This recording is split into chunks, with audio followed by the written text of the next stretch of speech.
அழும் நிலை வந்தால் ஆண்டவனிடம் சொல்லி அழுது விடுங்கள். அடுத்தவனிடம் சொல்லி ஒருபோதும் அழாதீர்கள். அவமானம் மட்டுமே மிஞ்சும். உன்னை தனிமையில் விட்டு ஒருவர் பிரிந்து செல்கிறார் என்றால் அவரை விட சிறந்த ஒருவர் உன்னை நெருங்கி வந்து கொண்டிருக்கிறார் என்பதே அர்த்தம். ஆகவே நீ பிரிந்தவரை எண்ணி வருந்த தேவையில்லை. இயலாதவன் கையில் எடுக்கும் இறுதி ஆயுதம் விமர்சனம். இயன்றவன் அதை தடுக்க ஏந்தும் ஆயுதமே புன்னகை. முடிந்தவரை புன்னகையுடன் வாழ்வை கடப்போம். சூழ்நிலைகள் மட்டும் வெற்றியை தீர்மானிப்பதில்லை. நாம் எதிர்கொள்ளும் விதமும் தான் நம் வெற்றியை தீர்மானிக்கும்.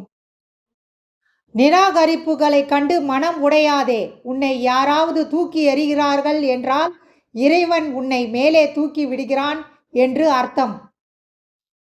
ஏற்றங்களும் ஏமாற்றங்களும் நிறைந்ததுதான் வாழ்க்கை. ஏற்றத்தில் நிதானமாகவும் ஏமாற்றத்தில் பொறுமையாகவும் இருக்க கற்றுக்கொண்டால் நிலையான நிம்மதி உன் வாழ்வில் இருக்கும். எதிலும் எப்பொழுதும் கவனமாக இருக்க முயற்சி செய். சிறிய கவனக்குறைவு கூட வாழ்க்கையில் நீ எதிர்பார்க்காத பல பிரச்சனைகளை கொண்டு வந்துவிடும். ஒவ்வொரு அடியையும் நம்பிக்கையுடன் எடுத்து வை. நம்பிக்கையுடன் எடுத்து வைக்கப்படும் அடிகள்தான் கடினமான சூழ்நிலையை கூட எளிதில் கடந்து செல்ல வைக்கும்.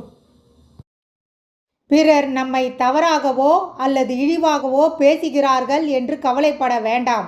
அவர்களுக்கு எப்பொழுதும் தண்டனை கிடைக்க வேண்டுமோ அதற்குரிய நேரத்தில் சரியாக கிடைக்கும். எது நமதோ அது வந்தே தீரும். யாராலும் தடுக்க முடியாது.